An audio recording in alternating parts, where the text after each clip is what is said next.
Olá, e aí, tudo bem com você? Eu sou Fátima Uchoa e a gente vai entender direito hoje sobre uma classe processual voltada para rever decisão transitada em julgado, ou seja, quando não cabe mais recurso. Eu estou falando da ação rescisória, que tem uso restrito no âmbito civil. Esse tema de hoje é instigante, técnico e crucial para o bom funcionamento do judiciário. E a gente vai entender direito quais são os motivos com os meus dois convidados de hoje. Não saia daí, fica aqui comigo.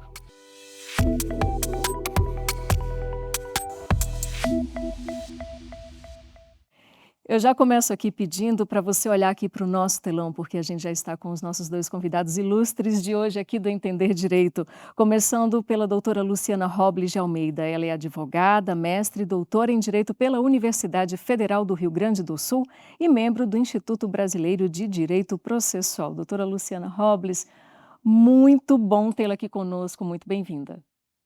Eu gostaria de agradecer o convite, a oportunidade de participar dessa iniciativa do Superior Tribunal de Justiça. Gostaria de dizer que para mim é uma honra estar aqui, eu fico muito feliz em participar, ainda mais na companhia do professor Paulo Mendes, foi meu professor já na graduação, no terceiro semestre da faculdade, fomos orientados pelo professor Daniel Mitidiero, eu tenho os trabalhos dele como uma referência para mim e tive a sorte de tê-lo como examinador da minha tese de doutorado. Então, eu reitero o meu agradecimento pelo convite e é uma alegria estar com o senhor. Muito obrigada. Então estamos aqui em casa, né, doutor Paulo também já participou aqui do Entender Direito, o doutor Mitidiero também. Como a doutora Luciana antecipou, o Paulo Mendes, ele é doutor e mestre em Direito pela Universidade Federal do Rio Grande do Sul, pós-doutor pela Universidade Federal da Bahia e pós-doutor pela Universidade de Salamanca. Professor na graduação, na pós-graduação, no mestrado e no doutorado do IDP, além de professor visitante da PUC do Peru. Atualmente é adjunto do advogado-geral da União, doutor Paulo. Mais uma vez, muito bem-vindo aqui ao Entender Direito. Olá, Fátima, alegria toda minha. Só me chamar que eu estarei sempre aqui com Coisa vocês, boa.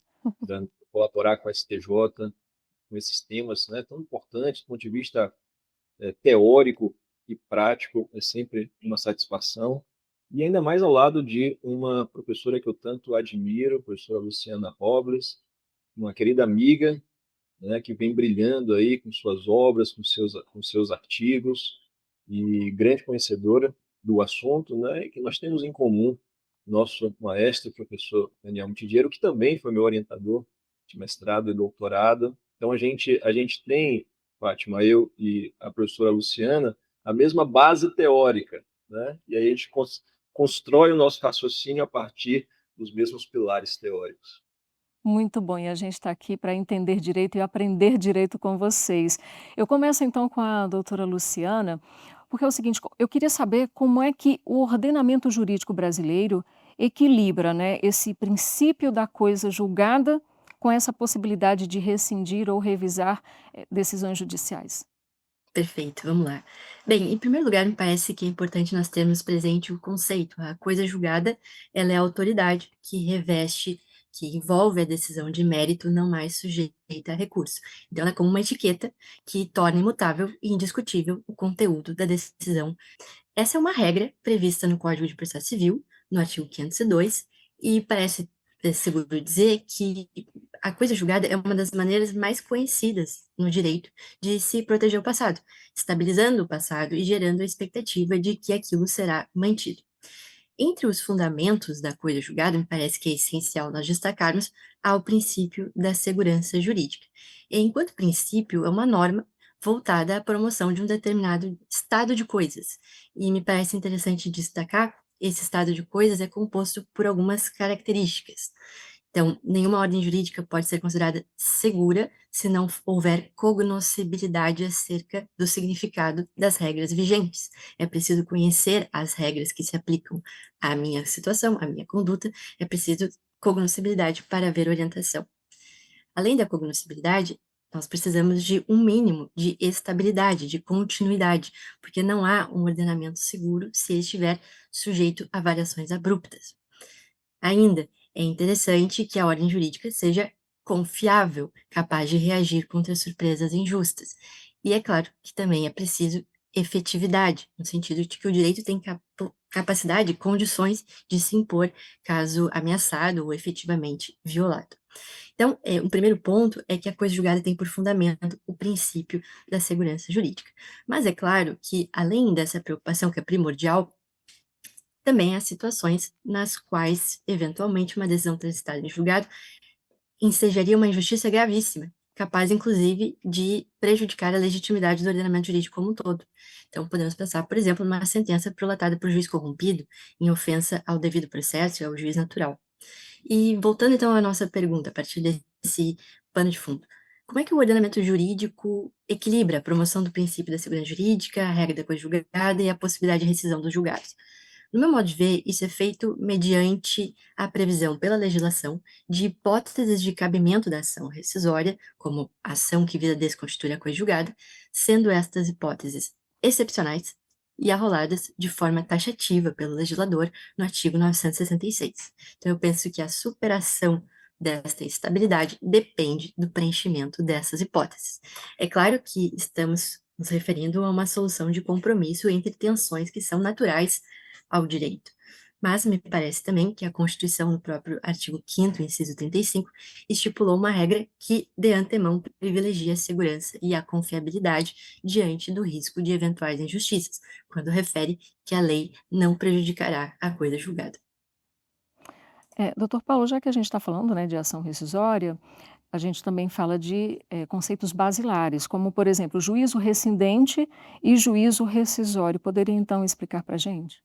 Nós sabemos que a ação rescisória é um instrumento de desconstituição da coisa julgada em hipóteses excepcionais previstas em regra no artigo 966 do Código de Processo Civil. E sempre quando a gente vai dar aula de rescisória, falar sobre a rescisória, vem à mente essa primeira informação. Quando nós ajuizamos uma ação rescisória, é possível que haja dois pedidos na ação rescisória. Um pedido para um juízo rescindente e um pedido para um juízo rescisório. O que significa isso? Em regra, a ação rescisória ela visa rescindir a coisa julgada, juízo rescindente, que é a desconstituição da coisa julgada, e, na maioria das hipóteses, também fazer um juízo rescisório, que é o rejulgamento da causa. Então, essa é uma premissa inicial importante. Em regra, quando nós ajuizamos a ação rescisória, nós vamos fazer esses dois pedidos, para rescindir a decisão transitada em julgado e para ser proferido um novo julgamento a respeito do assunto. Mas é interessante perceber que nem sempre haverá esses dois pedidos. Existem algumas situações em que só haverá o pedido rescindente. Imagine a seguinte situação. Imagine que você ajuiza uma ação rescisória alegando violação à coisa julgada. Ou seja, houve a formação de uma coisa julgada, mas você diz, olha, peraí, antes dessa coisa julgada já havia uma coisa julgada sobre o assunto. Então essa coisa julgada não poderia existir. Então se você vai ajuizar uma ação rescisória para alegar a violação à coisa julgada, percebam que não faz sentido você pedir um rejulgamento da causa. Você vai apenas rescindir aquela decisão transitada em julgada que foi formada em desconformidade com a coisa julgada anteriormente existente. Então, em resumo, em regra, nós pedimos a rescisão e o rejulgamento, mas nem sempre isso será necessário. Doutora Luciana, agora sobre a competência da ação rescisória. Isso vai depender, então, do resultado do último recurso apreciado na ação originária ou não? Gostaria que você discorresse um pouco sobre esse assunto, por favor. Bem, vamos lá. Depende, né? Considere-se a causa julgada pelo tribunal quando ele tiver examinado em grau único ou tenha conhecido de um recurso a ele endereçado. Então, via de regra, o Supremo Tribunal Federal é competente para julgar ações rescisórias dos seus julgados. O Superior Tribunal de Justiça, competente para processar e julgar ações rescisórias dos seus julgados. Se o tribunal não conhece do recurso a ele dirigido, então a decisão não substitui a decisão recorrida e não se considera por ele julgada a causa. E note-se que não importa se o tribunal apenas anuncia que não conheceu de um recurso, se na prática conheceu e deu provimento, ou conheceu e negou o provimento. Se o tribunal conhece do recurso, ainda que anuncie em sentido contrário, a ele competirá processar, julgar, conhecer a ação rescisória que visa a rescisão do julgado. Então, na verdade, depende, mas se, por exemplo, o Superior Tribunal de Justiça conheceu do recurso a ele endereçado, passa a ser o tribunal, enfim, o juízo competente para processar e julgar a ação rescisória. Ainda com você, doutora Luciana, o fato de o STJ decidir no âmbito de RESP e ARESP, né, recurso especial ou agravo em recurso especial, essa definição, ela substitui as decisões locais para fins de competência para ajuizamento da ação rescisória? Bem, se o STJ conheceu do recurso, passa a ser o tribunal competente para processar e julgar a ação rescisória. Se não conheceu, seja em recurso especial, seja em agravo em recurso especial, a competência permanece junto ao tribunal de origem.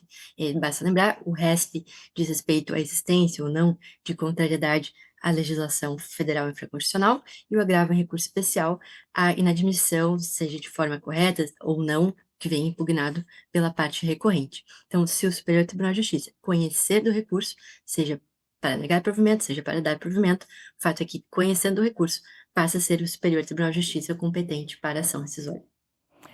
Agora eu quero saber de ambos o seguinte: considerando que o STJ, no tema repetitivo 1299, discute a possibilidade de ação rescisória quando há pacificação posterior da matéria, como é que se compatibiliza isso com a segurança jurídica e a súmula 343 do STF? Para quem não sabe, entre aspas, né, só para constar, essa súmula 343 do STF diz o seguinte: não cabe ação rescisória por ofensa à literal disposição de lei quando a decisão rescindenda se tiver baseado em texto legal de interpretação controvertida nos tribunais, fecha aspas. Quero começar com o doutor Paulo, por favor.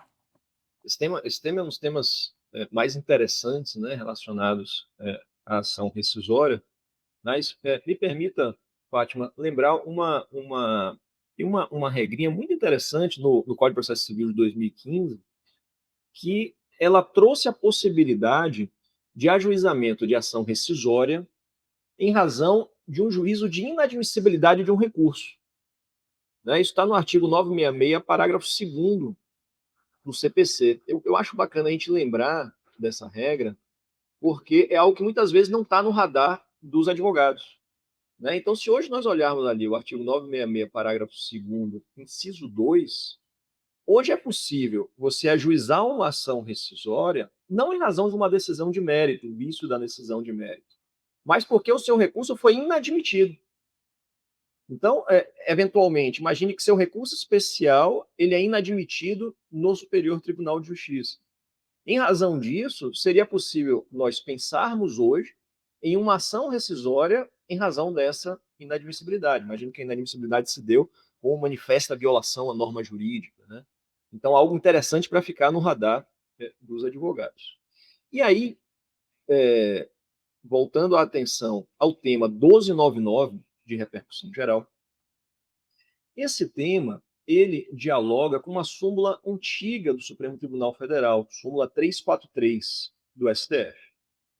Essa súmula nos dizia, lá em 1963, que se você tinha divergência jurisprudencial e posteriormente houvesse uma pacificação desse tema no tribunal, o fato de haver essa pacificação não justificaria o ajuizamento de uma ação rescisória para desconstituir a coisa julgada formada no passado. Ou seja, essa súmula parte da premissa de que há um momento de legítima movimentação interpretativa pelos tribunais. E os tribunais podem chegar a conclusões razoáveis sobre o mesmo assunto. Diante disso, há a formação de decisões, há a formação de coisas julgadas em sentidos diversos. O fato de, posteriormente, o STJ ou o STF pacificar o tema, isso não significa que aquela decisão teria violado manifestamente uma norma jurídica. Ou seja, não caberia ação rescisória. Isso em 1963 era o entendimento que foi fixado nessa súmula do Supremo Tribunal Federal.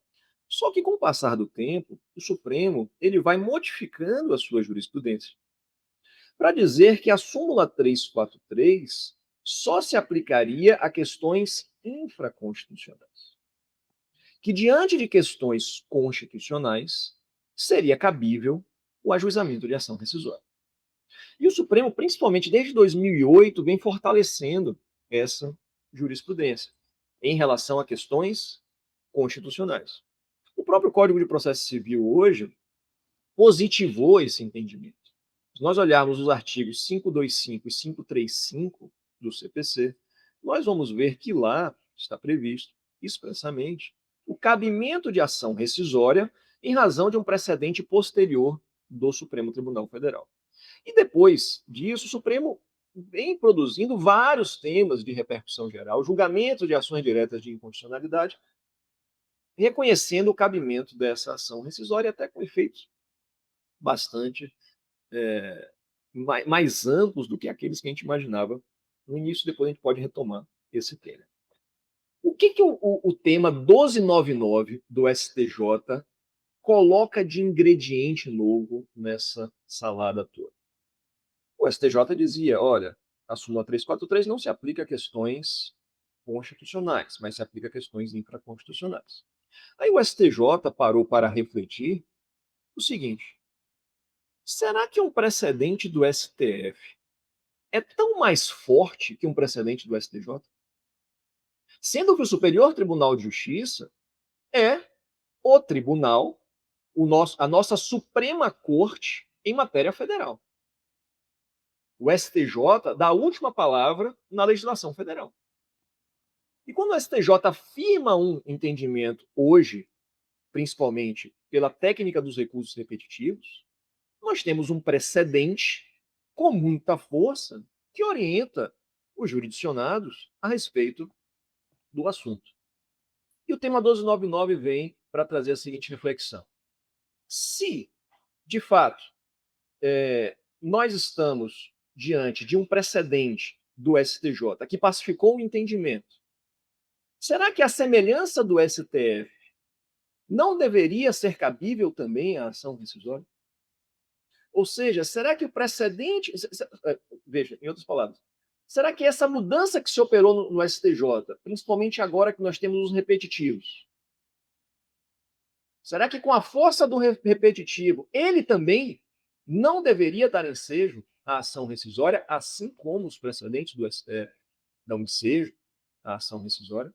Então, assim, é um tema muito importante que tem a aptidão de modificar significativamente a jurisprudência do STJ. O STJ hoje é bastante resistente ao cabimento dessas ações rescisórias, mas o tema 1299 ele é disruptivo sobre esse tema. E Fátima, eu acho que vale muito a pena a gente ouvir a professora Luciana também sobre esse assunto, porque é uma grande especialista nesse tema, ela escreveu sobre o assunto e acho que é bem importante ouvi-la também. Claro, com certeza. Por favor, doutora Luciana. Eu acho esse tema muito interessante e ele abre realmente ensejo a muitas discussões e ele permanece polêmico. E do ponto de vista prático, ele é muito importante, não são raros os casos que envolvem justamente essa problemática. No meu modo de ver, talvez eu já adiante aqui a minha conclusão, mas no meu modo de ver, não cabe ação rescisória com base em direito superveniente. A manifesta violação da norma jurídica, ela só se configura quando, à época, havia uma norma jurídica definida, aplicável, de significado estável, e que, todavia, foi violada, não foi aplicada, por exemplo, ou foi, por exemplo, ignorada ou deixou de ter sido aplicada. Relativamente à questão da pacificação posterior e da linha do tempo, como nós podemos enxergar isso, eu penso que há dois cenários a serem considerados quando nós tratamos dessa interseção entre ação rescisória, conjugada e precedente. E o primeiro cenário diz respeito à formação do precedente, o segundo diz respeito à superação do precedente. Então, vamos supor que ao tempo da formação da coisa julgada não existia ainda um precedente formado, seja pelo Superior Tribunal de Justiça, seja pelo Supremo Tribunal Federal, enfim, depende da situação, mas não havia um precedente. Nesse caso, não existe, ou não se vislumbra uma manifesta violação da norma jurídica porque não havia uma orientação. Não é possível seguir um precedente que não existe. Então, parece natural que haverá coisa julgada formada, ainda que posteriormente num sentido diverso daquele que veio a se firmar pela Corte Suprema. Eu penso que Nessa situação em que ainda não havia um precedente que se formou a coisa julgada, deve prevalecer a coisa julgada pelo simples fato de que não cabe ação rescisória com base em direito superveniente. Agora, se o precedente já existia ao tempo da formação da coisa julgada, nós temos uma decisão posterior que transitou em julgado em sentido contrário ao do precedente, que nesse caso pode e deve, no meu modo de ver, ser rescindida com base em manifesta violação à norma jurídica. Ela ainda pode ser declarada inexequível mediante impugnação. Então, esse é o primeiro cenário em que não havia um precedente. Agora, vamos supor que existe ainda a possibilidade, e não é rara, de que o precedente venha a ser superado, vindo o novo entendimento a ser diverso daquele no qual se baseou a coisa julgada. E, novamente, eu penso que não cabe ação rescisória com base em direito superveniente, mesmo porque a decisão transitou em julgado em consonância com o entendimento vigente à época. E aquele era o material jurídico disponível à época. E a súmula 343, como o professor Paulo já bem destacou, talvez assim seja mais no contexto da formação do precedente, porque não cabe ação rescisória por ofensa à literal disposição de lei quando se baseava numa interpretação controvertida. Eu penso que essa súmula reconhece a margem de determinação do direito. Haverá casos, seja no que diz respeito à legislação, seja no que diz respeito à interpretação da Constituição, haverá casos em que as questões suscitam interpretações controvertidas. E por isso não haverá uma literal violação à disposição de lei, ou melhor, violação à literal disposição de lei, e muito menos uma manifesta violação à norma jurídica. É resguardado aqui o espaço de desacordo interpretativo, que, embora não se dê em todos os casos, nós sabemos que ocorre frequentemente na vida do direito. Então, se eu narro a existência de uma controvérsia à época da formação da coisa julgada, é claro que eu não narro uma manifesta violação à norma jurídica. É incabível porque eu não chego a narrar uma hipótese de cabimento da ação rescisória, mesmo que posteriormente ela tenha se formado uma interpretação favorável ao pedido do demandante. Eu penso que uma solução diversa acaba desconsiderando a própria regra da Constituição, no sentido de que a lei não prejudicará a coisa julgada, a lei e eventuais outros atos normativos. E é por isso que, no meu modo de ver, os dispositivos do Código de Processo Civil que admitem a ação rescisória com base em um precedente posterior, acaba sendo um problema, e eu penso, inclusive, aqui em constitucionalidade, porque sujeita a coisa julgada a uma confirmação futura e talvez, inclusive, insuscetível de dimensionamento, de previsibilidade, que é a confirmação por parte da Corte Suprema. Talvez torne, inclusive, a coisa julgada provisória. Então, no meu modo de ver, não cabe ação rescisória com base em um precedente superveniente ou um entendimento superveniente. Doutor Paulo, eu gostaria de saber da sua opinião se a ação rescisória ela é compatível de fato com o sistema de precedentes como técnica de coerência judicial? Excelente. Essa uma pergunta uma pergunta até meio crítica ao que a gente estava falando, né? Será que a ação rescisória pode ser utilizada como um instrumento de coerência judicial? E aí, na linha do que a professora Luciana já estava desenhando. A princípio, se nós partimos de uma base de metodologia da ciência do direito, em que nós entendemos que o direito é problemático, interpretativo, e que há respostas possíveis a partir dos textos normativos, e que nós temos que garantir uma segurança jurídica no período anterior à formação do precedente, a conclusão que a gente chega a partir dessa base teórica é que nós deveríamos manter a coisa julgada. Ou seja, não deveria ser cabível a ação rescisória. Ou seja, a ação rescisória não deveria ser utilizada como um instrumento para garantir a coerência jurisprudencial. Ou seja, nós não deveríamos entrar com ação rescisória para tentar fazer prevalecer nos casos concretos já transitados em julgados o entendimento posterior do tribunal. E a Luciana falou uma coisa que eu acho muito importante. Nós não podemos. É bastante problemático nós imaginarmos que todas as coisas julgadas formadas no Brasil vão ficar sempre na dependência de eventual e futuro precedente do STJ ou precedente do STF. E essa é a consequência. É como se a Constituição dissesse assim: olha, existe o direito fundamental à coisa julgada, previsto no artigo 5º 36, salvo se o STJ vier a decidir de maneira contrária. Percebe? E nós estaríamos diante de uma coisa julgada condicionada. Condicionada. E, volto a dizer, para que nosso telespectador fique bem esclarecido. Em relação aos precedentes do STF, a nossa opção legislativa hoje é pelo cabimento da ação rescisória. O STF vem ratificando esse entendimento. O STF, em inúmeros precedentes, vem dizendo, não, é cabível ação rescisória nesses casos. E o tema 1299 que a gente estava conversando é fulcral para a gente saber se esse entendimento do STF vai se estender também para as questões infraconstitucionais. Em uma palavra, a ação rescisória não deveria ser um instrumento de coerência jurisprudencial, mas sim a coisa julgada deveria ser preservada naquelas situações em que houve o trânsito em julgado antes da formação do precedente. Quero continuar ainda com essa provocação agora para a doutora Luciana, falando do artigo 966, inciso 5, do Código de Processo Civil, que traz a expressão violação manifesta de norma jurídica. Você acredita, que essa é uma cláusula, doutora Luciana, uma cláusula aberta que pode gerar insegurança ou não? Sim, perfeito. Eu acho esse tema muito interessante e é inclusive uma das razões pelas quais eu me interessei pela temática da ação rescisória, inicialmente. Eh, Normalmente, eu queria trazer um dado de direito comparado.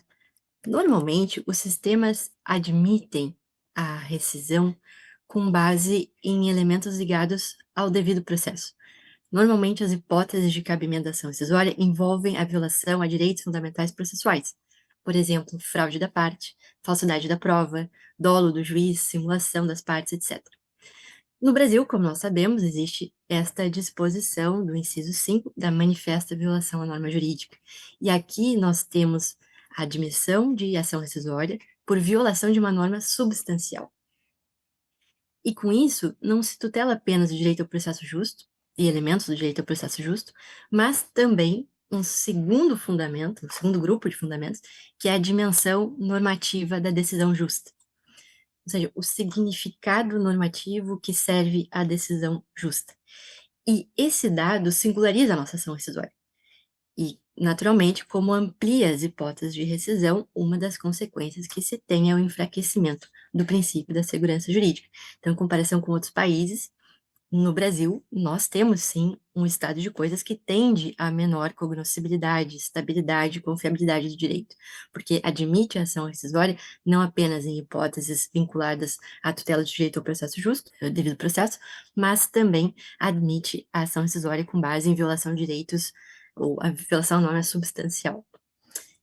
Dito isso, eu também penso que é preciso atentar ao significado da manifesta violação à norma jurídica, e nesse sentido, nos é interessante ter sempre em mente que, mesmo nessa hipótese, a ação rescisória, ela não visa a tratar da mera injustiça da decisão, nem a mera violação ao direito em tese. Ela não consubstancia um instrumento de retroatividade de precedentes.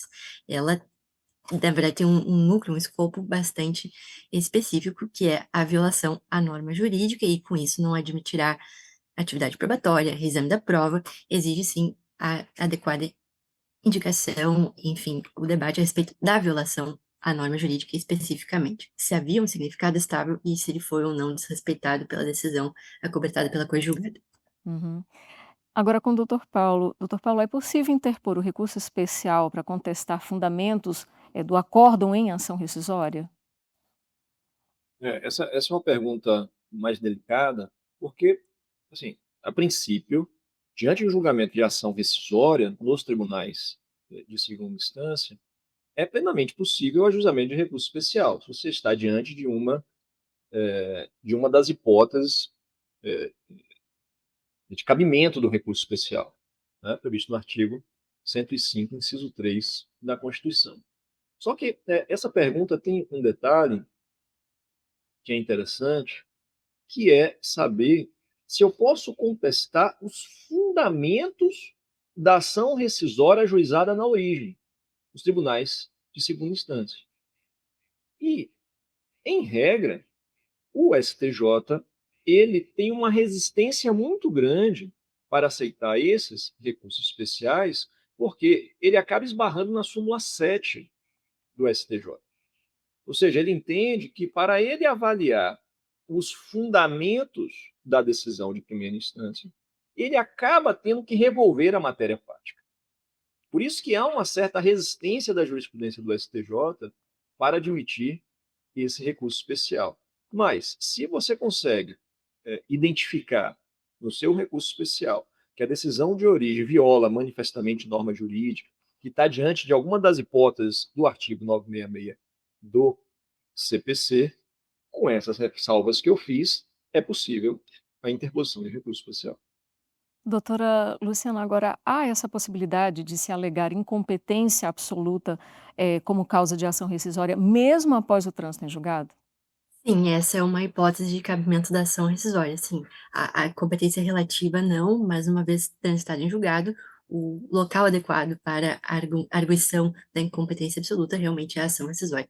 E o cerceamento de defesa, ainda com você, doutora Luciana, o cerceamento de defesa reconhecido no âmbito de uma ação rescisória, ele pode fazer com que o processo retorne à origem para um novo julgamento de apelação? Essa é uma questão bastante interessante e o Superior Tribunal de Justiça tem um entendimento nesse sentido, de que sim, o processo pode retornar à origem, ou deve retornar à origem nessas circunstâncias. Um ponto interessante, talvez voltando um pouco, é que a regra no âmbito da ação rescisória é que seja concentrado o juízo rescindente e o juízo rescisório. É, Eventualmente, será necessário uma complementação da instrução, de modo que os autos serão, ou haverá instrução fora, por exemplo, do Superior Tribunal de Justiça. Só que, mesmo quando isso for admissível, isso não isenta o órgão competente para realizar ambos os juízos, rescindente e rescisório. Agora, em um caso julgado em 2019, o Superior Tribunal de Justiça reconheceu um vício de nulidade na intimação para julgamento de apelação. Naquelas circunstâncias, a parte foi intimada apenas no nome de um advogado que veio a falecer, então não puderam apresentar, por exemplo, memoriais, participar do julgamento mediante uma sustentação oral. E o Tribunal de Justiça, naquela ocasião o Tribunal de São Paulo, reconheceu a nulidade em ação rescisória, julgou procedente o pedido rescindente e prontamente proferiu novo julgamento.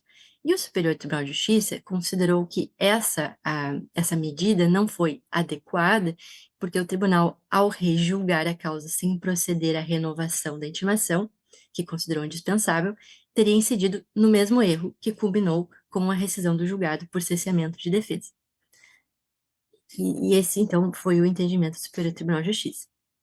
Um ponto que eu trago para nossa discussão, enfim, ponderação, é que talvez esse tipo de abordagem viole a autonomia da ação rescisória, acabe tratando-a como um recurso, porque é próprio da ação rescisória que o tribunal reconheça a violação, mediante juízo rescindente, e passe logo em seguida ao rejulgamento da causa no juízo rescisório. Então, o juízo de origem, naquele caso, era o Tribunal de Justiça de São Paulo. Se é uma ação autônoma, o juízo de origem é o juízo natural e é o próprio juízo da ação rescisória. Talvez haja aqui também uma dificuldade em termos de repristinação do processo originário. De todo modo, sim, existe um entendimento do Superior Tribunal de Justiça nesse sentido, de que é possível que o processo retorne à origem para novo julgamento. Agora, doutor Paulo, no caso de improcedência liminar nos termos do artigo 332 do CPC, é possível a aplicação no julgamento de ação rescisória? Pode ser aplicado no julgamento de ação rescisória? Vamos lá. Artigo 332 do Código de Processo Civil. O que ele nos diz? Ele nos diz que é possível, em algumas situações, haver uma improcedência liminar do pedido. O que é isso?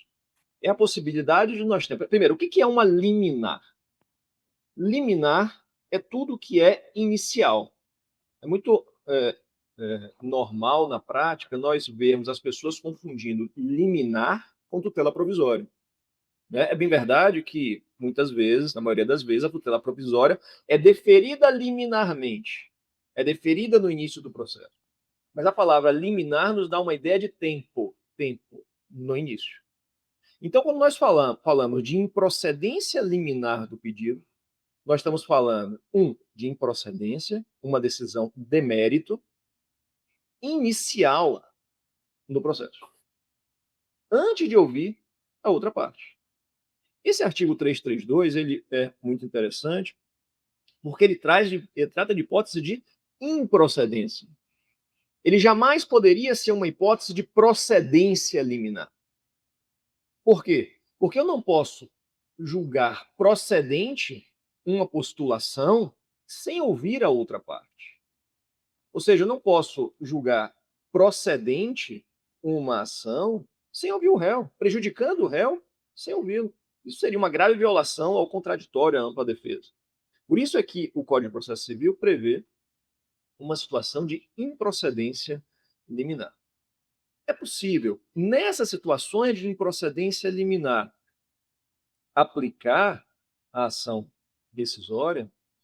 E aí, se nós olharmos as hipóteses do artigo 332, nós vamos perceber que ele integra o que nós conhecemos como o sistema de precedentes do Brasil. O artigo 332 diz: olha, juiz, se você receber uma demanda que contraria súmula do STF ou do STJ, acórdão proferido pelo Supremo Tribunal Federal, Superior Tribunal de Justiça, no julgamento de recursos repetitivos, leia-se no STF, pelo regime da repercussão geral, porque não há recursos repetitivos no STF. 3. IRDR e IAC. 4. Súmula de tribunal local. Essas situações que nós vemos como decisões vinculantes ou decisões com uma força muito grande dos tribunais, nessas situações é possível que o juiz liminarmente rejeite a postulação. E é o que eu também sempre digo sobre o nosso sistema de precedentes. Nós não temos no Brasil apenas a premissa dos precedentes, 926 e 927 do CPC. Nós vamos além. Além da premissa do precedente, nós temos várias repercussões dogmáticas à premissa do precedente. E uma das repercussões importantíssimas é essa, artigo 332 do CPC, um instrumento de abreviação da demanda quando você ajuiza uma postulação em contrariedade àquilo que já está pacificado nos tribunais. Isso é possível ser aplicado à decisória? Plenamente possível. Plenamente possível. Esse é um dispositivo que se aplica a qualquer procedimento previsto no nosso ordenamento jurídico, não há nenhum óbice de sua aplicação às ações decisórias. Doutora Luciana, e a concessão da tutela provisória de urgência, ela é cabível em ação rescisória? Sim, ela é cabível ação rescisória e ela encontra disposição ali no artigo 969 do Código de Processo Civil. É uma situação bastante interessante, porque a tutela provisória, ela envolve um juízo de probabilidade, geralmente fundado na urgência, mas também na evidência do direito alegado em juízo. No caso da ação rescisória, os argumentos, nós podemos, na verdade, diferenciar o juízo rescindente do juízo rescisório. A tutela provisória, para o âmbito do fundamento rescindente, ela deve ser capaz de convencer o tribunal a respeito de que, provavelmente, o resultado da ação rescisória será de procedência quanto à existência de um ato ilícito relativo, por exemplo, à violação à norma jurídica. Então, aqui é uma tutela contra o ilícito, no âmbito do juízo rescindente, mediante a técnica desconstitutiva. Então, via de regra, nesse caso, não é preciso indagar a respeito da ocorrência ou não de dano, basta alegar e demonstrar a probabilidade de que há um ilícito a ser removido. Claro, depende também do fundamento por meio do qual se invoca ou se ajuiza a ação rescisória. Porque se nós estivermos falando de prevaricação, corrupção, dolo, coação, simulação entre as partes, a situação muda de figura. Mas, via de regra, será preciso demonstrar a probabilidade do direito e, no âmbito do juízo rescisório, que aí já engloba o rejulgamento da causa, também podemos falar além de tutela contra o ilícito, tutela contra o dano. E aqui qualquer técnica processual pode ser empregada, porque depende do direito material posto em causa. Agora eu queria saber do doutor Paulo o seguinte: o que é que justifica, doutor Paulo, o prazo decadencial de 2 anos para a ação rescisória, ou seja, no âmbito civil, né, e a ausência de prazo no caso, para revisão criminal. E a propósito, eu vou olhar aqui para essa câmera 3 aqui, falar que esse é o tema do nosso próximo Entender Direito, ok? Revisão criminal. Voltando aqui para o doutor Paulo. Então, doutor Paulo, por favor. Me permita, de novo, voltar um pouquinho. Esse tema que a Luciana tratou muito bem, com muita profundidade, eu acho que também é um dos maiores, um dos temas mais importantes da ação rescisória. Por quê? Porque muitas vezes, quando você vai ajuizar uma ação rescisória, você já está sofrendo uma execução em primeira instância, né, Luciano? Então, você está sofrendo uma execução, você está sofrendo os efeitos da decisão em primeira instância, só que você entende que essa decisão ela vai ser desconstituída. Então, por isso que toda essa ideia trazida pela Luciana, na prática, é muito importante. Porque você pode, ao ajuizar uma ação rescisória, que a princípio o ajuizamento da ação rescisória não afeta em nada essa execução que está sendo processada em primeira instância. O simples ajuizamento não faz parar a execução que você está sofrendo em primeira instância. Então você pede uma tutela provisória na ação rescisória, muitas vezes, para parar essa execução. Vai dizer, não, peraí, nós temos um problema sério aqui, então assim, tribunal, suspenda o trâmite dessa execução, não deixa-o ser executado, porque essa decisão provavelmente será desconstituída. Então, acho que é um instrumento assim, de grande relevância para a ação rescisória e, não à toa é bastante utilizada na prática. Né? E aí, em relação ao prazo, esse é um dos temas que eu acho mais interessantes. Esses contornos que nós temos da ação rescisória no Brasil reflete a nossa percepção cultural em determinado tempo e espaço sobre a flexibilização da coisa julgada. Sobre como nós vamos manter rígida a coisa julgada. E aí nós vemos, na revisão criminal, não há prazo para a revisão criminal. Você pode desconstituir a coisa julgada de forma favorável ao réu a qualquer tempo, porque se entende que nós estamos tratando de liberdade, né? E que é um dos bens mais importantes da vida humana, talvez o mais importante da dignidade da pessoa humana, mas é possível que nós também tenhamos bens jurídicos tão relevantes quanto a liberdade no cível. E aí vem a pergunta, por que 2 anos? Se a revisão criminal não tem prazo. Então, eu estou plantando algumas sementes aqui para a gente refletir sobre isso. Se nós olharmos os prazos prescricionais do direito civil, eles variam de acordo com o bem jurídico que nós estamos defendendo. Existem determinados bens jurídicos que o legislador quer dar maior proteção, aumentando o prazo prescricional, e outros bens jurídicos que ele quer dar menor proteção, reduzindo os prazos prescricionais. Então, é uma reflexão muito interessante. E dando um passo adiante, o nosso legislador ordinário, historicamente, optou pelo prazo de 2 anos, em regra. Há no Brasil situações distintas dos 2 anos. Né? O próprio artigo 975, que trata dos prazos da ação rescisória, traz lá algumas situações diferentes. Na hipótese de prova nova, é possível você ter um prazo diferenciado. Os artigos 525 e 535 também trazem um prazo diferente. Você lembra aquela situação que a gente estava conversando? De ação rescisória em razão de precedente do Supremo Tribunal Federal, precedente posterior. O que eles dizem lá?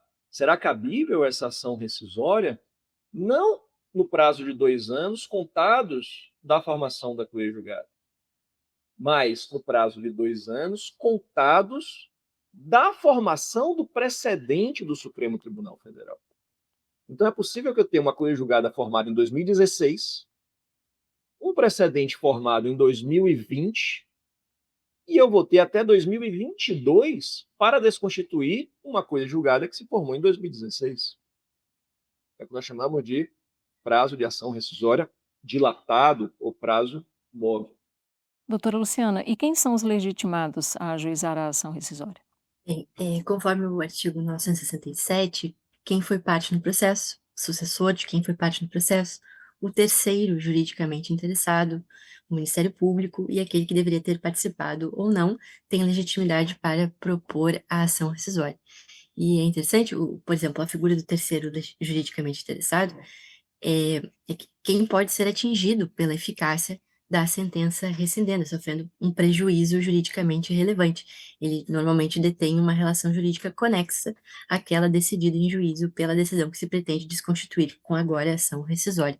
Então, por exemplo, em situações, o Ministério Público tem legitimidade sempre que em causa de direitos públicos indisponíveis, o Superior Tribunal de Justiça decidiu, por exemplo, que ex-sócios de empresa falida têm legitimidade para propor ação rescisória contra um acórdão transitado em julgado que decidiu a ação revocatória. Doutora Luciana, ainda com você, a gente sabe que no âmbito do STJ temos a súmula 7, né, que impede enfim, a revisão de fatos e provas, enfim, essa questão do reexame de fatos e provas. Isso abarca também o conceito de ação rescisória? Sim, essa é uma questão muito interessante e me parece que depende do fundamento invocado para o ajuizamento da ação rescisória. Então, o reexame de provas, se nós estivermos tratando da ação rescisória fundada em manifesta violação à norma jurídica, penso eu, e na verdade é algo até relativamente pacífico no âmbito da doutrina da jurisprudência, neste caso, em que está em disputa o significado normativo da norma, aliás, significado normativo em que serve a decisão justa, nesta hipótese, que é, a bem da verdade, talvez a mais comum no ajuizamento da ação rescisória, não cabe o reexame da prova, não cabe dilação probatória, mesmo porque se fosse o caso de dilação probatória, seria uma apelação com prazo estendido e a ação rescisória não visa a refazer juízos de fato ou refazer a valoração da prova. É preciso analisar se houve ou não manifesta violação à norma jurídica. Agora, nas demais hipóteses, e que retomo, nós estamos tratando da violação ao devido processo, em que há, por exemplo, erro de fato, prova nova, simulação, dolo, nestes casos, o fundamento da ação rescisória permite, inclusive, a produção de prova nova. Então, é possível, e presume-se que assim será, que haja exame da prova, que haja, inclusive, uma dilação probatória, conforme o caso. Então, a fim de resumir, via de regra, e eu digo, no mais comum dos casos, a ação rescisória acaba sendo interposta com base no inciso 5, que é a manifesta violação da norma jurídica, que é muito comum. E por isso também é muito comum que se dizer, bom, a ação rescisória não visa a exame da prova, não trata da justiça ou injustiça da decisão, é vedado o exame de provas. Ok, mas nesse caso, nas demais hipóteses, é possível, inclusive, produzir prova nova. Então, depende. Resumindo, Doutor Paulo, ainda no âmbito desse conjunto aí probatório, eu queria saber se e entender direito, né, se cabe a rescisória diante da presença de prova nova anterior ao julgamento do processo originário. Cabe, é uma das hipóteses expressamente previstas no artigo 966 do CPC. Nós olharmos o artigo 966, inciso 7, ele diz lá: a decisão de mérito transitada em julgado pode ser rescindida quando obtiver o autor, posteriormente ao trânsito em julgado, prova nova, atenção a isso, cuja existência ignorava ou de que não pôde fazer uso, capaz por si só de lhe assegurar pronunciamento favorável. Então, isso é bem importante nós percebermos que a prova nova que pode dar ensejo a uma ação rescisória não é aquela que deixou de ser produzida por desídia do autor, por desídia da parte, do processo originário. Tem que ser uma prova que você demonstre que você não tinha conhecimento dela à época dos fatos, ou que ela, alguma prova surgida após o julgamento.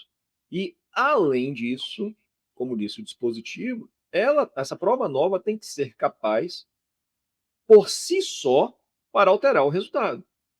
Ou seja, eu não vou ajuizar uma ação rescisória por prova nova se essa prova nova não é algo essencial do processo. Pode dar ensejo a um resultado diverso. E eu lembro o que eu falei anteriormente, que o artigo 975, parágrafo 2º, diz que a ação rescisória por prova nova terá o seu prazo de ajuizamento. O termo inicial do prazo será a data de descoberta da prova nova. Ou seja, não é da data do trânsito em julgado, mas é da descoberta da prova nova, observado o prazo de 5 anos contado do trânsito em julgado da última decisão proferida no processo. Ou seja, o prazo da ação rescisória é da descoberta da prova nova. Mas você não pode desconstituir essa coisa julgada se você ultrapassou o prazo de 5 anos da formação da coisa julgada. Então, coisa julgada, você tem até 5 anos para rescindir essa coisa julgada, ajuizar sua ação rescisória. Se você descobriu a prova nova no 4º ano após a coisa julgada, você só vai ter o prazo de 1 ano para ajuizar sua ação rescisória.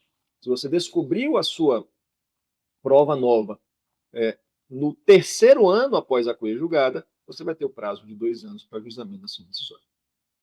Tá certo. Bom, e para a gente finalizar aqui, infelizmente, né, o tempo está assim voando, eu gostaria de ouvir a opinião de ambos.